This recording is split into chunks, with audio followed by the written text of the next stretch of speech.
দীর্ঘ ১৪ বছরের প্রতীক্ষার অবসান ঘটিয়ে আগামীকাল বৃহস্পতিবার থেকে আবারও শুরু হচ্ছে ঢাকা করাচি সরাসরি ফ্লাইট। হজরত শাহজালাল আন্তর্জাতিক বিমানবন্দর থেকে রাত ৮টায় ১৬২ জন যাত্রী নিয়ে করাচির উদ্দেশ্যে উড়াল দেবে বিমান বাংলাদেশ এয়ারলাইন্স।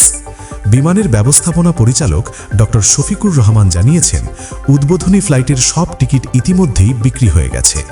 মাত্র ৩ ঘন্টা আকাশে ওড়ার পর ফ্লাইটটি করাচিতে অবতরণ করবে। উল্লেখ্য, ২০১২ সালে এই রুটে ফ্লাইট চলাচল বন্ধ হয়ে গিয়েছিল। নতুন চুক্তি অনুযায়ী ২০২৬ সালের ৩০ মার্চ পর্যন্ত প্রাথমিকভাবে এই রুটটি সচল থাকবে। করাচি বিমানবন্দর কর্তৃপক্ষ বিমানের জন্য আলাদা স্লট বরাদ্দ করেছে এবং কঠোর নিরাপত্তা ও অপারেশনাল নিয়ম মেনে এই ফ্লাইট পরিচালিত হবে।